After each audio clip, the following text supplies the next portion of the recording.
How you doing? My name's James McKernan. I'm faculty in the Department of Theatre here in the School of the Arts, Media, Performance and Design at York University. My goal today is to give you a tour of the Sandra, Faire and Yvonne Fecan Theatre. It is our proscenium house where we do about half of our theatre at York shows, and we're going to go step by step through all the different parts of this theatre so you can familiarize yourself with it. So I'm going to point out some of the parts of the theatre you may or may not know the names of. This is the front lip of the stage, and I'm standing as far down stage center as possible.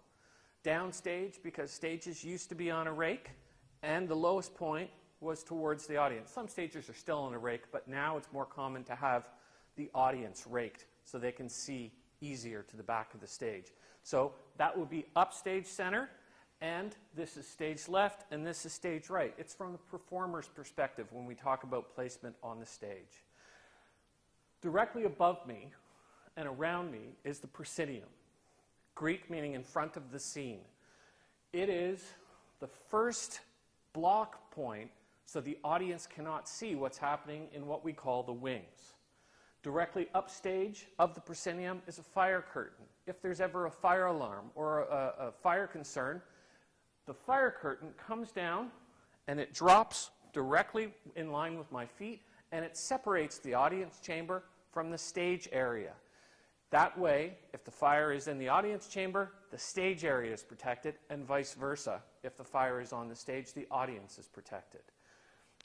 This is also why the point, this line right here underneath the proscenium, is called the plaster line, as fire curtains used to be made of plaster on fabric.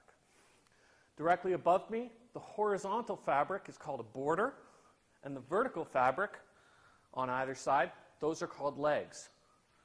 The far upstage wall, to you, might look like a wall. It's actually a piece of black fabric called a blackout cloth or blackout drop, and it separates the back wall from the audience. Basically, if we turn off all the lights but the light where I'm standing, everything else disappears in blackness. These things also block the audience from seeing in the wings. Each of these legs is separated so that, for the most part, if something is happening in the wings, the audience members can't see it. Without this stage architecture in place, this room looks very different. The downstage leg, or the first leg, is being flown out, and you can start to see the wings on either side of the stage. You would definitely be seeing them if you were at the front of house in the extreme sight lines. As these legs move up, fly out, you will see more and more of the backstage, and then you'll see that this is a working theater. There are projects going on, things are being maintained. We have some chairs sitting there off on stage left. On stage right, bunch of chairs, some fixtures that have been replaced, and this room really changes when the blackout curtain flies out. When we're talking about flying scenery, that's because everything in this theater that comes in or out is flown. It's on rigging. And I'll show you what a rigging pipe or a fly line, a line set, looks like. And right on the ground there, you can also see the strip lights that are used for the cyc. That's a ground row of cyc lights. They have 4 colors: red, blue, green, amber. And red, blue, green, amber.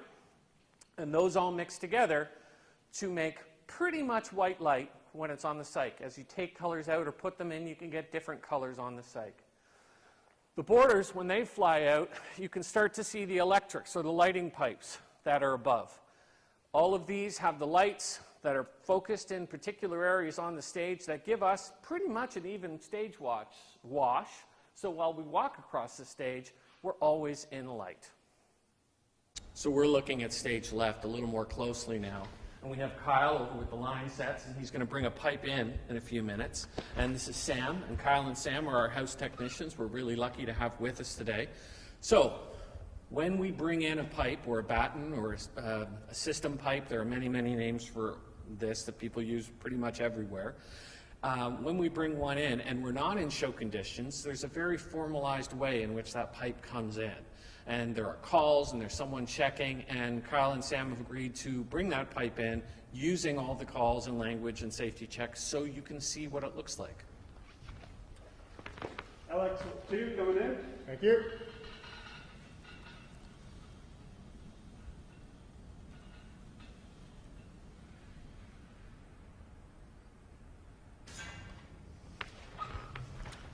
So this is an electric. It means that it's filled with electricity and electric items. Basically, it's got all the lighting on it. So all across here, we have power and we have data. There's 2 types of wires that are going on this pipe. One type of wire sends information to the lights. And the lighting board tells it what to do, and the other is the electricity that's needed to actually control these lights. Now, this is the actual pipe. It's made of steel pipe that's the same type of pipe that's used in plumbing for steam and water pipes. And this is called number 8 Sketch 40 pipe, or 1.5" ID pipe. And then each one of these is wire rope. This is the wire rope, this is the chain, there's a shackle right here. This bit here is called a thimble. This is a swage or a Nico sleeve that's been compressed to push the wire on itself so that it doesn't slip while it's holding. And all this wire rope goes up to pulleys, which we call blocks. And then that wire rope goes to something called a head block. So each one of these lines right across this pipe goes up to a block, and then it travels all the way over to stage left to something called the head block. That head block is a series of pulleys that then redirects the wire rope back down to something called an arbor. And I'm going to give you a closer look of what that arbor looks like. So what Sam and I are going to do is walk up and down the electric, and we're going to identify all the lights for you, and basically kind of tell you what they do for the stage. When you get a little further on in the year and you've had your lighting lab, Jarrett, who's the tutorial leader, will give you a more in-depth look at the lighting. So these lights here, these are tips. They point sideways at the performers on stage. And it looks like, Sam, we have 3, 4 tip washes? We have, yeah. 5. So we have 3 over here, and then these ones are slightly different. They have a pattern called a gobo in it, and they basically they allow us to have basically different types of patterns within the light. If they're haze, it kind of allows a new atmospheric effect. But typically, same purpose, it does hit from the side. Right on. And I can tell, I mean, I know what these lights are, but it's fairly obvious, I think, to those who are watching also, these 2 lights are different than these 3 lights. Yeah. So these ones are typically what you consider incandescent, so they still use the HPL or halogen bulbs. So they're burning at like 750 watts. Over here, we've made some significant upgrades to our theater based on the industry. So this is an LED light, this is an LED light, and this is an LED light. So they all have significantly less power draw, but give you way more flexibility in terms of color options and less power, and also better controllability. Yeah, so the light that comes out of this one here, it's white for all intents and purposes. A halogen light bulb is an old style light bulb, one with a filament in it. It's better than you'd have in your dining room, but by and large, it's the same technology. And then here we have shutters, and we can put gels in here. We can also put those patterns that Sam mentioned, gobos in here. But this is fairly old technology. It works. They're used in theaters all over the place still, and they cost much less than these lights. And these lights here, the LEDs, the light-emitting diodes, they have this is made by ETC. It's a Source 4, so it's got seven different colors of LED that mix together to create all different colors. And your lighting board can then control which of those come on and off. It uses much less electricity, and you can do much more with it on stage. And these are LED wash lights. So where these ones have shutters, gobo holder, or a gel holder, gobo holder, this is a wash light, and I'm not familiar with these particular wash lights, so what can these 2 do?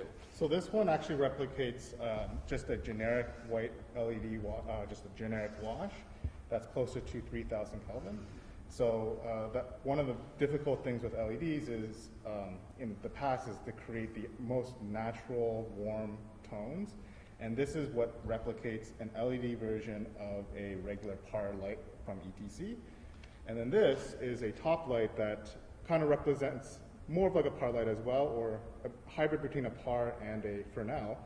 And it's a top light that we use, and it has the ability to change color, 7 different LED emitters that basically allow you to have multiple different color changes. Right on. So there's a lot of stuff we threw out there in terms of language.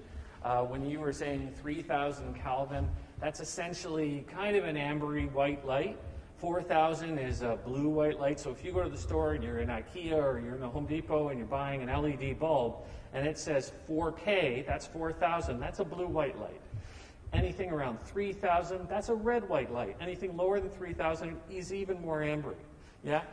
So then this, we've talked about Fresnels or pars. Those are still standard fixtures that are in use, less so a par, more a Fresnel these days.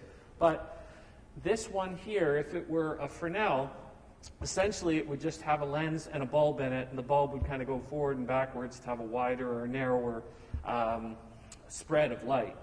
And a par, that's more of a rock and roll light. But wash is just where you get a pool of light on stage, and you can use these things, barn doors, to control them. Where on this light, this is well, it's a profile, but it looks much more like a Lico. It has shutters and ERS, ellipsoidal reflector spotlight. All these are the same names that kind of do this. This is called a profile because the way the actual light comes out the front of it is slightly more complex because it has not one source, but many, many sources of light. And, well, there's a whole bunch of reasons for that. There's something you'll learn about called photometrics, which when you get into lighting class, which it'll then make sense. But, yeah, so right here we have a raceway, and these are twist lock. So and they're kind of safety oriented. They're a different kind of plug where you have to twist them to pull them out. And so this is twist lock, and every theater has its own kind of adopted language. In this theater, we call this one, which is the same receptacle as you've had on an extension cord at home or a plug at home. We call it Edison in this theater. Most theaters do, at least around here, but in different places. Everybody has their own language. This here is called a C-clamp. This is called a yoke. There's all these names that you'll learn while you're working with Jareth. Okay? Okay, so Kyle and I are standing much closer to the stage left wall. So downstage is that way, upstage is that way. This is stage left, and that's stage right. And what we have here are the arbors. Now, those aircraft cable lines that went right up to a block and then traveled right over to the head block and then traveled back down here are all attached to the top of each of these individual arbors. Each of these line sets is numbered, and you can see this is LX1. It's the 6 line set, and it's been rigged up so it's LX1. LX2 is over there, and that's the pipe we were looking at a few minutes ago. Now, you can see how these 2 yellow bricks are sandwiching another brick. And this here, I'm going to get Kyle to explain what's going on here and the difference between this arbor and this arbor. So the yellow brick sandwiched between the gray brick is the weight of the pipe. So we painted those yellow so nobody removes the yellow bricks, because if they remove the weight of the pipe, then it's going to cause some problems. Yeah, badness will ensue. Badness will Essentially, the weight of the pipe is equal to this amount here, because it's a big, long steel pipe. And how long? Each one of these pipes is? Just over 40 feet. Just over 40 feet long. So that's 40 feet of steel pipe, plus the weight of the aircraft cable when it's on this side of the arbor. And all that is equal to this. Yeah? And then what's this one here? Why is there extra weight on this arbor? So this one is loaded because this is the... Is it... Oh, these are the speakers, so this is the weight of the speaker. So the full brick is 44 pounds, the half brick is 22 pounds, and the quarter brick is 11 pounds. Yeah. So this weight here represents the weight that's added to the pipe. This weight here represents the weight of the pipe. And then all those wire ropes we can see come down here and are attached to the top of the arbor. And we'll show you a close-up of that. We'll cut away, show a close-up. We'll get that in a second. So Kyle, why don't you take us through the different parts here and how we actually control an arbor. So this is the hand line here. This is your control, basically. This is your brake. This holds 44 pounds, so you have to make sure you balance your weight properly before you try to brake it.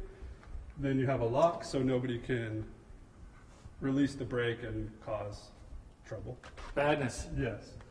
And that's pretty simple parts to the... Yeah. So what happens is, and what I'm going to do is, if with your permission, I'm going to hold this line. I'm going to take off the ring lock. Yep. I'm going to open up the brake. And then if I pull down on this rope, then that arbor is going out, which means that the pipe is coming in. And you don't ever want to lift up on this line, you only ever want to pull down. So if I pulled down on this, I'd be bringing the arbor down, and that means the pipe is going out. So the arbor would be coming in, the pipe would be going out. So in is when something gets lower in a theater, out is when something gets higher in a theater. We don't say up and down when we talk about vertical distance, because up and down are the positions on stage. So that's upstage, that's downstage. So when I lift this brake, what it's doing is it's pinching two pieces of steel on either side of the haul line or the hand line, and then the ring lock makes it so that this brake lever won't move inadvertently. And whenever someone's not in active use of a line set in this theater, we put a padlock on it. So if you need to move a pipe and you're in the theater, it's never going to move without one of these technicians in the room, and not going to move it without their permission. But as a student here, you're going to get the opportunity to use all this gear. Okay, let's just get a closer look at this. So this is the brake. Yeah, this is the ring lock. Here's the haul line, the padlock that'll always be in place when a line is not in active use. Come up here, you can see this arbor. You can undo these guys here, lift these plates up, and you're able to add or take away weight. And then this arbor is basically held together by these two steel rods. It runs on this rail. This is the back rail, of the arbor, and then you can see that runs here on these vertical members. And then as you move up, you can then see the termination of each of those wire rope lines from the system pipe, and they are shackled to the top of the arbor. That is what we call the clew. And the wire rope looks just like the other side of the wire rope, which is on the pipe. Now, if you're not actually sure how this all works after this video, don't worry. In your time here at York, you'll get your hands on this. You'll be able to see how it works much more up close. So we're looking at upstage left now, and this is one of the ways you can access higher up into the working of the theater. So the next level, which you can see right there, is called the loading level, and this spiral stairway can take you up to the loading level. The next level above that is called the mid-level, and then the high level way up top there, it's over 60 feet in the air, is called the grid. And the grid is where all of the blocks are, and it's where the aircraft cable travels from its position above the pipe all the way over to the head block and then down to the arbor. Okay, so just moving a little on stage from the spiral staircase, we're looking at the upstage wall. You can see a little closer look at the ground row, the lighting ground row, and these have incandescent bulbs in them, the same as were in those source 4s on the far side of the system pipe there. These are loading doors. They both open, and they have a second set of doors, so that creates a sound lock and a light lock. And then just past those doors is the hallway, and there is another set of doors the same size that goes into the scene shop, so we can roll large scenery on stage from the scenery shop that you'll be doing your carpentry tutorial in. And this is just the bare structure of the walls that actually holds this theater up. It's not used by the theater except for providing a way for the walls not to fall in. And we have some power distribution here for when we have shows that need more power. There's an upstage right single person door, and then a ladder that can take you up to the high steel, a straight ladder that can take you up to the catwalk. And Sam, Kyle, does that go all the way up to the grid? Yeah, so that actually, I can't see it from where I'm standing, and I typically use the other set. It goes all the way up to the grid, And then right here you can see we have an upstage, downstage black curtain. So this curtain actually blocks the audience from seeing anything that's happening in the wings. So stage right is a lot larger than stage left. We're in the middle of doing a lot of maintenance in the theater. We have some downtime. Not sure if you've noticed, not many theaters are producing art right now, but this is where they store a lot of the scenery that's used as stock scenery for many of the activities on stage. These are riser platforms. We have a lot of pipe and other pieces of gear, some ready rack that's stored here, and these are lighting trees. These lighting trees, used primarily in dance but also in theater, actually sit in the wings between the legs, pointing at the dancers from the side. They're on wheels, and they're all wired the same way, and they're numbered. So all we really have to do is put them in place, plug them in, and focus them. They're ready to go, and they can go in. How long does it take, guys, to get the lighting trees in place and have them focused, ready to go? Anywhere between as low as 20 minutes to up towards an hour, depending on how specific the lighting designer wants. Oh, okay, between 20 minutes and an hour to actually get them, which is it's pretty good. There are 1, 2, 3, 4, 5, is it 8 or 10 trees? 8 trees, and each of these trees has 1, 2, 3, 4 lights on it. We also have cable storage here. We use a lot of cable in theater. Because everything moves, we're unplugging, plugging, tying it off, and making it safe in between things. Little things like this. This piece of wood, it's just a flat, it's just a corner flat like we use on stage, but it means that no one's going to walk into the end of a piece of pipe. Whenever we're on stage and we can find a way to do things more safely, we do. This is downstage right. We have a monitor, so a TV that is hooked into the stage shot or the camera. So when that's on, you can actually see the scene from the front. We have a stage manager station here, so we can actually, if a stage manager is calling from the wings or an ASM is back here, assistant stage manager. And then here's kind of the electric control of where things like your house lights, you have some snake ends, so you can have sound going back and forth between backstage and the booth, and more power. This is also where the fire curtain control is. And right here, let's just do a close-up, and this is the fire pocket. So I mentioned the fire curtain earlier. The curtain comes down and it sits inside this pocket, so it's steel and concrete, and that makes sure that there is a gap between the stage and the audience in case of a fire. It's tested regularly, like everything in the theater. And then right downstage here on the lip, we have the orchestra pit. Now we're actually pretty lucky at York, and I'm going to show you how that works. What we have is called the Gala Lift, and it will raise and lower the pit to different heights for different shows. So we could have the stage, so it's actually another 8 feet deeper, upstage, downstage here, or we can have it in this position, or we can lower it down, and then the full orchestra can be in the orchestra pit down below. Directly above us, we have the electrics. Now, the electrics are the ones upstage of the proscenium. The lights are on those pipes. So the most downstage electric is the first electric, second electric, third electric, fourth electric, fifth electric. On the other side of the proscenium, we don't call them electrics. We call them the front of house positions. So directly downstage of the proscenium, we have the first FOH, front of house. Then the second FOH is further out, and then the third FOH is at the back there. And then there is a pipe that's above the booth. You guys call that the fourth? Yeah. Yeah. And then we can walk up that catwalk and wander around the catwalk and stand and focus the lights from there. Directly downstage of the proscenium on either side, we have our Juliet positions, where we can have steep front side light.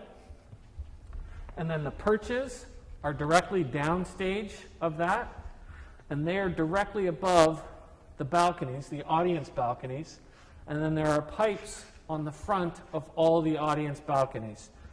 And dead center of the house, on the balcony rail, there is a camera pointed at the stage, and that's where we have the stage shot. We often also have a projector there. Is the projector still there? No. And then we also have very shallow front light that's there. We have sound positions in this space that underneath the balcony, those are fills, and those mirror the sound that's coming out of the front fills, which you can't really see from this angle, but they're the house left, the center cluster, and the house right, the center cluster, and the house left. So house and stage are reversed. So when you're in the house, house right is here, house left is there. And then if you work in theater and film and you're used to being on the stage and off the stage, it gets more confusing because camera left and camera right is from the camera's perspective. Stage left and stage right is from the actor's perspective. And then house left and house right is from the audience member's perspective. My wife works in film.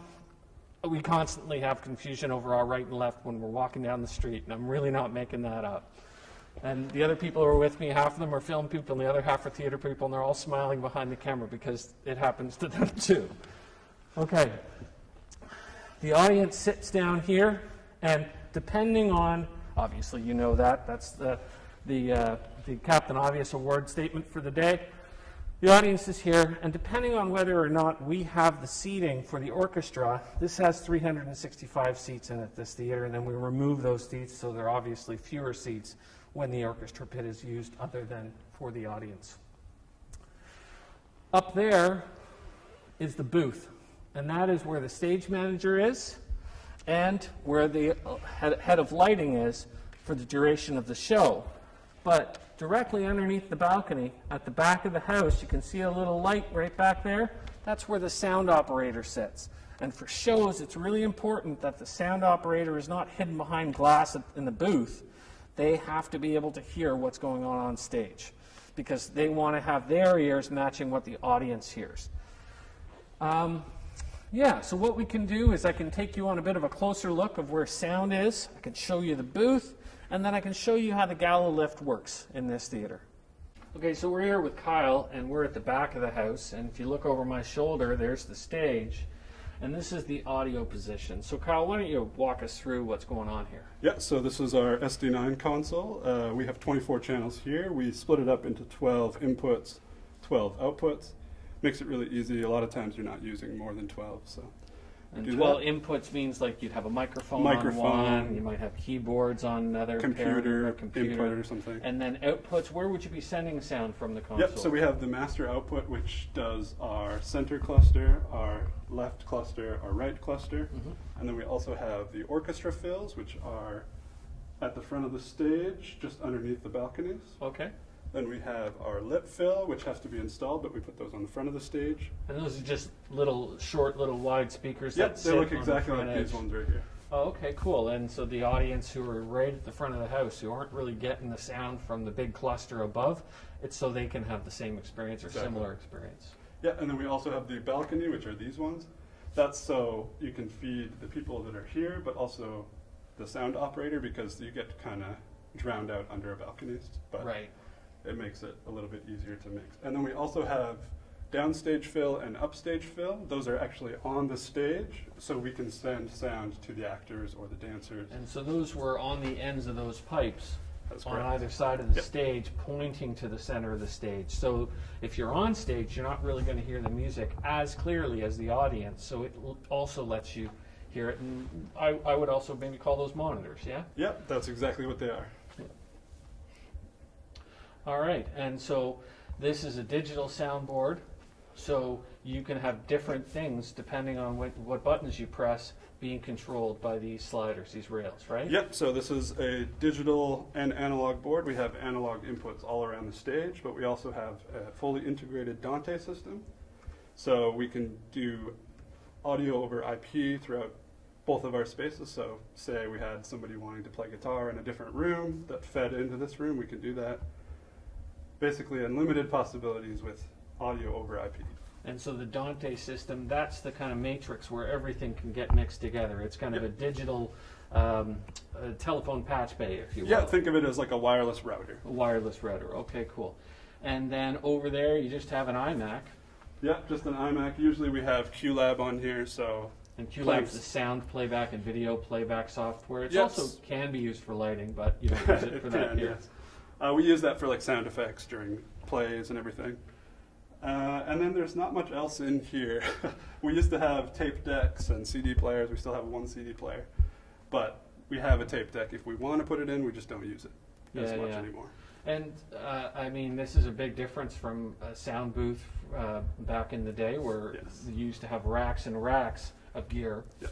And with things going digital and having much more of it inside here and inside the Dante system, those racks aren't used anymore. No, so we have all our graphic EQs, all of our compressors, everything is inside, and you can do that on every channel now, so you're not limited to what you have on outboard gear. When you folks all take sound in the second half of first year stagecraft, Deb, who's a working sound designer, will be explaining much of this to you. So you get the opportunity to actually work in sound editing and sound effects playback and learn the beginnings of that. And Deb, he's fantastic, and I'm really jealous of your experience you're going to have with him. Jareth in lighting, Jennifer Treemstra in the wardrobe, Trevor Halding, who's also going to be in the scene shop, and I think it'll be a really exciting year for those labs. So Kyle, thank you very much. This is Audio Land. So we're here in the booth now, and Sam's going to give us a bit of a tour. And just to give you a perspective on where we're at, if you look at the window, we're looking down on the stage from the back of the house. Over to you, Sam. So yeah, this is one side of the booth. At times, this can be used as an observatory area for maybe professors or other people who just designers or anyone that just want to kind of watch the show from here. Over here is our digital racks, and basically all the sound system is basically connected to these digital racks here, which is connected to the console that I'm sure Kyle was talking about. And just right over here is where you can do patch points. So there's multiple areas throughout the theater in which you can patch a microphone or a speaker or anything like that. And this allows you to kind of patch from one point to the other. Kind of like the old school like telephone when you called operator and they would connect you from one area to another. It's very similar in that sense. But yeah, so you can connect like it's downstage left to up to the sound console location there, and so that the connection works there. And so we'll go to the next room.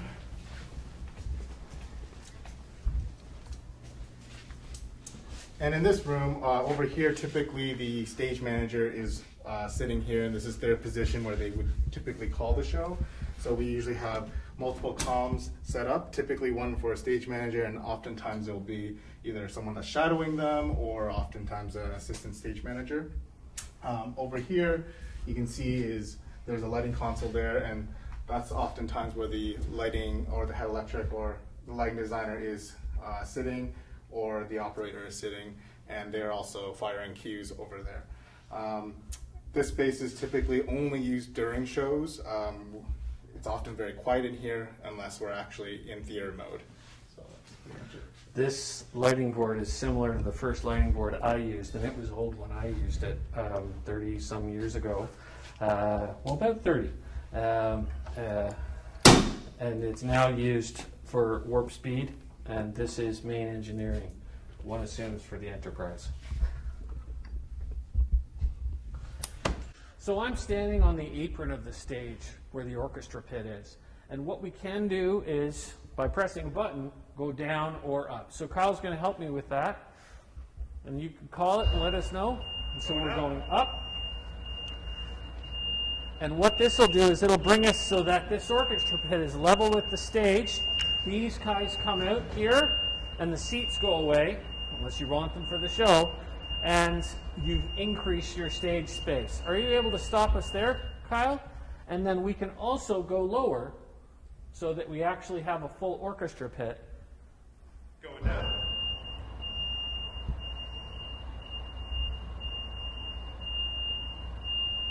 What I want to do now is I want to take you down. I'm going to show you how it works. So I'm going to ask Kyle to bring the orchestra pit up, please. And what we can see is the Gala Lift. This is a company out of Montreal. Came up with this really excellent design. Stop! What essentially is going on, if you close up on this column, you can see there's a flat space and then a little ridge every once in a while. Now the ridge is actually a spiral disc that has a notch in the center of that spiral disc. It's like a ring, and there is a band that sits in between those two rings. So as this turns, what it's doing when it comes down is it's pulling that vertical piece out from between that spiral series of ring. It's kind of like a slinky essentially, and then there's a vertical piece that wraps around it that separates between the two pieces, and it gets smaller. It gets so it actually fits into that part right at the bottom. Okay, so Kyle, can you bring it down?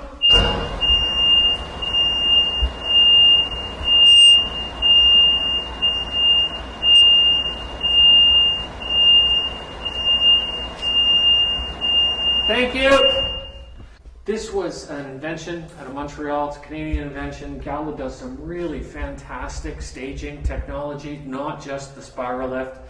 And if you ever want to spend a very, very worthwhile hour, flip over to the Gala website and check out some of the very cool things they're doing, not just for orchestra pits and the like, but also audience chambers and versatile performance spaces.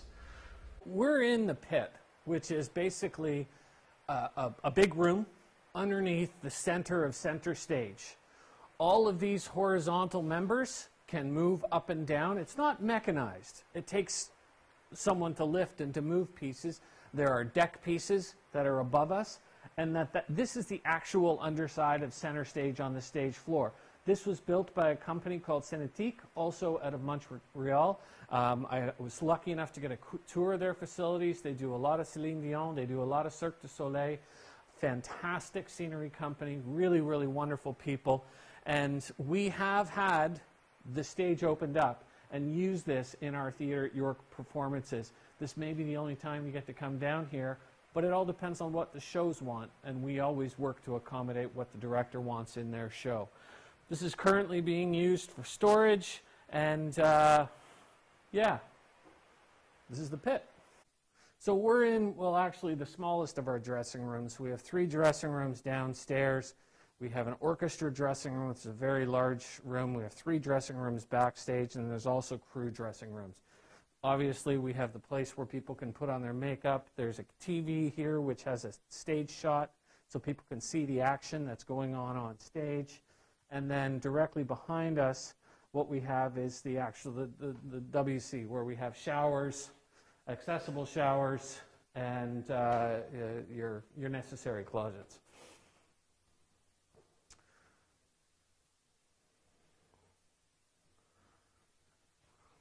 All right, well, that's a dressing room. You've all seen those before. Well, that's our tour. I'd like to thank you for coming on this tour. I'm sorry you can't be here in person, but let's hope sooner than later you'll have that opportunity. Take care.